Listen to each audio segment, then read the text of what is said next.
Welcome. I'm Tom Pruitt with Graydon. We are celebrating our 150th year this year, and in doing so, we are taking a moment to spotlight some of our best clients and community partners. And among those certainly is included the Northern Kentucky Chamber of Commerce, where we are very active, and we are fortunate to have with us today Brent Cooper, the president and CEO of the Chamber, to talk for a few minutes. And he is certainly iconic among those in Northern Kentucky, as is the Chamber. So welcome, Brent. Thanks, Tom. Thanks for having me, and congrats on the 150 years. We were honored ourselves to present you guys with the Northern Kentucky Community Award just last month. So congratulations to everybody at Graydon. You guys have been wonderful community partners. Most appreciated. So tell us a little bit about the Chamber's history. When did it start and how? So over 51 years ago, there were 3 chambers of commerce in the counties. Boone, Kenton, and Campbell County each had their own chamber of commerce. And there was a chamber of commerce in Covington. And those chambers of commerce came together to form the Northern Kentucky Chamber. The idea being that Northern Kentucky as one group could more effectively lead and connect and advocate for the region. And so that's how it started back in the day. So that's great, a real unity play there. So before we talk about the present, let's talk about the impact that you think the Chamber has had on the region over those years. Well, it's been profound. Actually, when the Chamber started, when those chambers got together to form the Northern Kentucky Chamber, Northern Kentucky University wasn't yet Northern Kentucky University. It was a college at that point. And so one of the first advocacy efforts was to make NKU what it is today. And so NKU is celebrating, I think, their 51 years as well. And so they, over the years, the Northern Kentucky Chamber has had an impact on a number of fronts.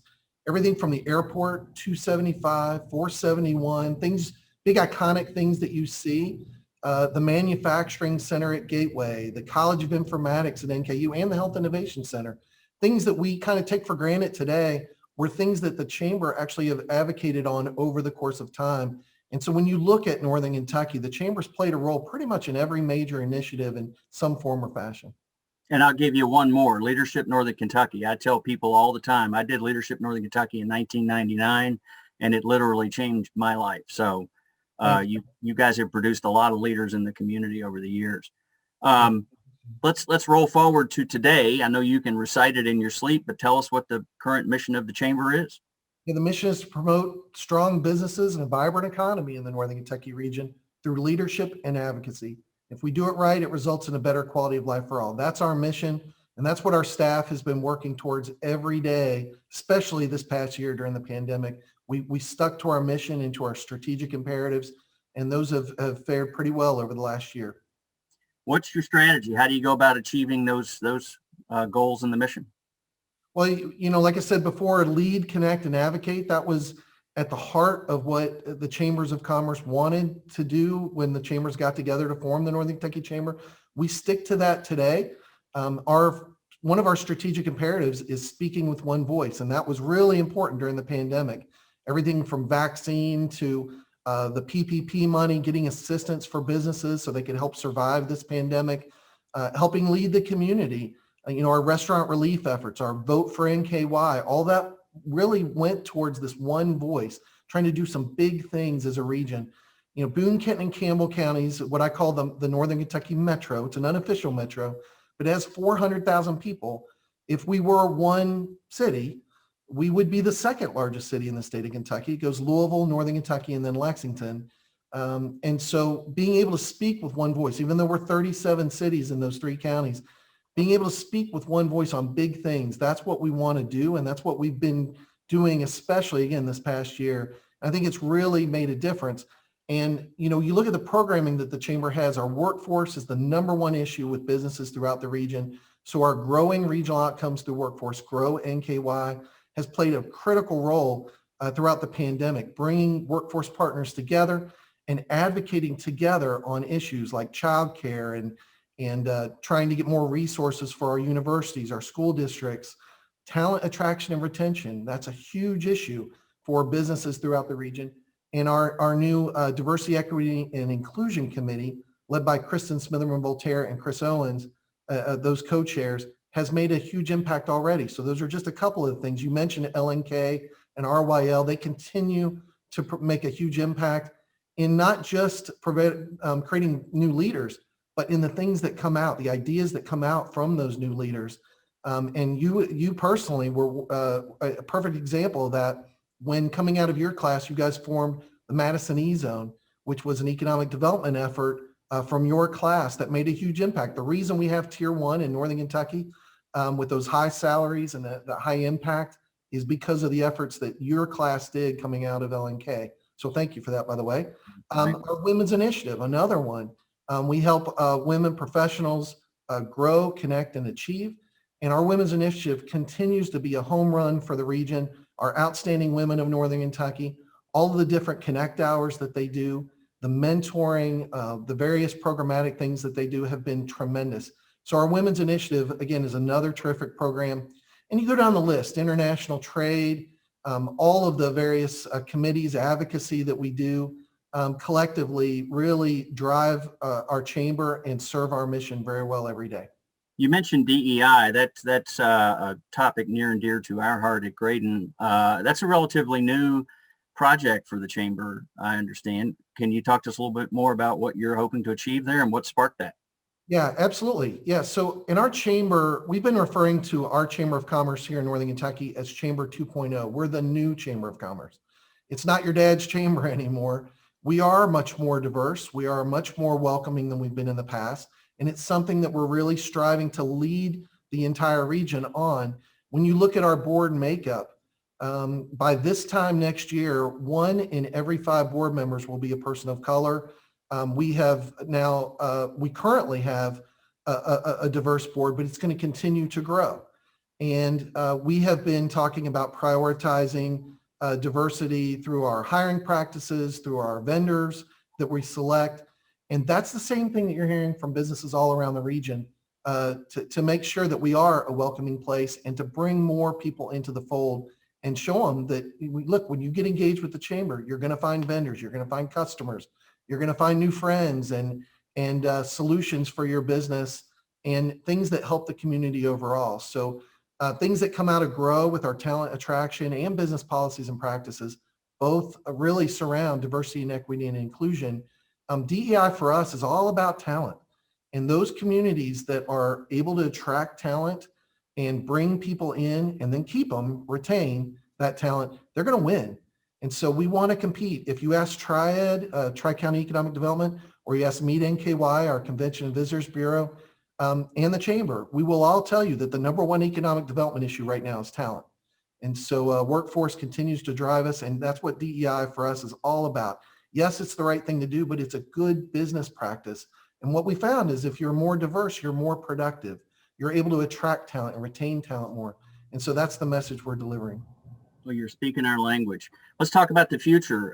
What does the future hold for the chamber? And that might take into account the pandemic as we're all coming out. What do you see in the future?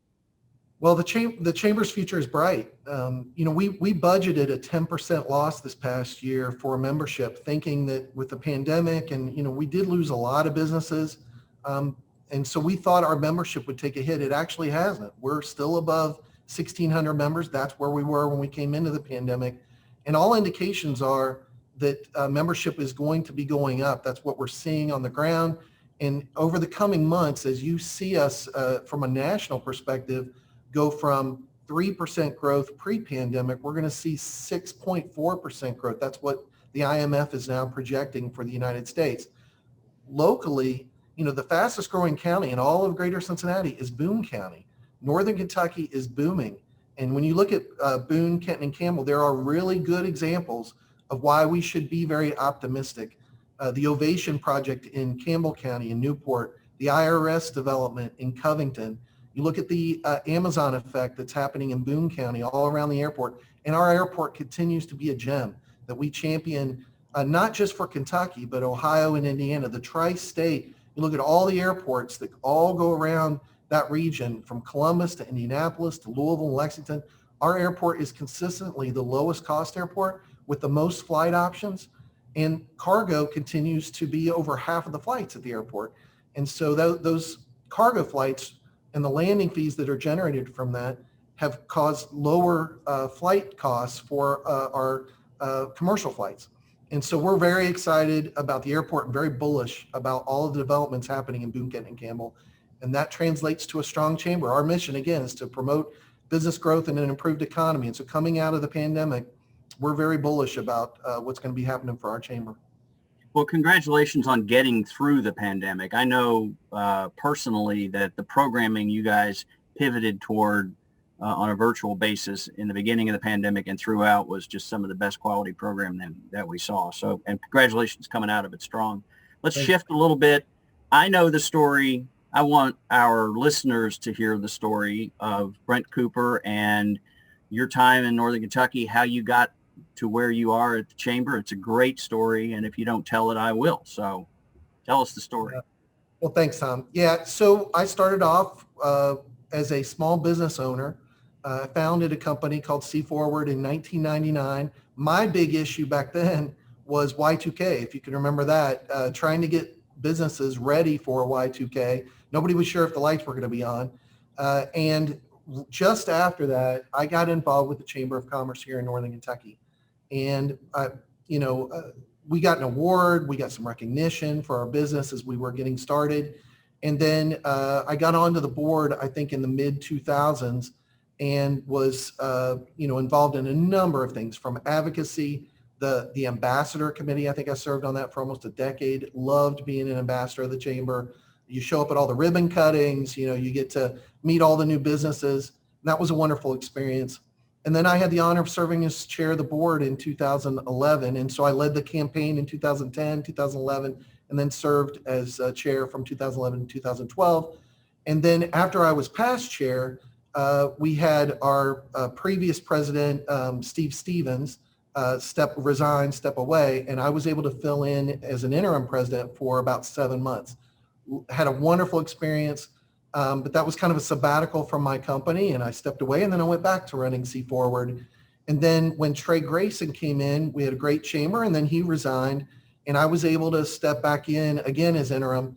And I got a lot of encouragement from folks in the community to pursue doing it full time. And so I did. That's sort of how I came into this position. I was lucky enough to have a really strong management team at C Forward, and they're still with me. Our president, Brian Rushman's been with us now 16 years. So I was able to step away and let Brian and the team run it. And they've been doing much better than I ever did. So the company's doing extremely well, which allows me to do this chamber service, which I've really enjoyed. And I was grateful to be in this role during the pandemic because when everybody was scared last March and everybody was trying to figure this out, how we were going to adapt, my business was in that same situation. So being a small business owner, I was able to bring that perspective to the table and ask those same questions. And to your point, we did an event every day during the month of April last year to help people get through this, to understand the PPP loans, which your firm helped us with, by the way. To help understand the office environment, how people were going to work from home, what are the strategies. So we did something every day last year in the month of April. It was brutal on our staff, but it was terribly impactful for our region. And I was really proud of the work that our team did here. We have a wonderful team at the chamber, from Gene Kirshner, our senior VP, to Kristen Baldwin, our that heads up advocacy, to Lynn Abel, who does membership, and the list goes on and on. So we're very grateful, and thank you. That was sort of my journey with the chamber. Why I'm so passionate about our Chamber of Commerce, because I've seen firsthand how it can help get you connected to vendors and customers and ideas. Sometimes that gets lost, but being able to talk to peers and talk to other people about what's going on, that's so hugely impactful for your business. And that's why I'm here and why I'm doing it. So thank you. Yeah, I was fortunate to be on the search committee when we got you into the permanent slot, and it was that passion that puts you head and shoulders above some other really, really good candidates. So we're obviously thrilled to have you. All right. What would you tell someone to convince them, and you probably do this all the time, but what would you tell someone to convince them to come to either Northern Kentucky or the greater Cincinnati region? Yeah, I always say Northern Kentucky puts the greater in greater Cincinnati. But I say that jokingly because we are one big place. Northern Kentucky isn't who it is without Cincinnati. And I love the Reds. I love the Bengals. I love FC Cincinnati. Obviously, I love our aquarium. I'm thrilled with horse racing that's coming back with Turfway getting $100 million influx of investment from Churchill Downs. We love our Florence Yalls. We have so many great amenities here. And if you want to see a Broadway show, you can do that within 10, 15 minutes away, no matter where you are. If you want to go to a world-class amusement park, or you want to, see a Broadway show or a symphony or a world-class art museum, we have it all right here. So we have all the arts, we have tons of entertainment, we have great bourbon, we have all kinds of these great amenities. And if you like small town living, we've got that. If you like the big metro experience, we've got that. And we have a wonderful airport that can get you anywhere in the country in a very short time frame. So that's what I tell people. We have a high quality life and a low cost of living. And it's very attractive to somebody coming from the East or West Coast. It's a different way to experience life, I think, because of those two wonderful things, high quality of life and low cost of living. So that's our message. And we're hoping that we will continue to see an influx of talent coming from the East and West Coast as they learn our story. Well, you are a phenomenal messenger for the region. All right, last question. Let's talk fun a little bit. So what local treat would you recommend to a visitor coming into town? It could be food, drink, event. Take your pick. Pick your poison. Well, Just one. Just one. So I'm going to cheat a little bit. I'm going to say the Beeline, because that combines a whole bunch of stuff in Northern Kentucky. So you can visit New Riff Distilling or Boone County Distilling, but you can visit all the different bourbon bars throughout the region that are on the Beeline. And each place, get a great old fashioned or try one of the bourbons. It's a wonderful experience. So do the Beeline. That's what I tell everybody. And you can pick up some good food along the way. Absolutely. And meet a lot of good people. Well, Brent, thanks for joining us today and sharing all of that. That's great history and great vision into the future. So thanks and best of luck to you. Thanks, Tom.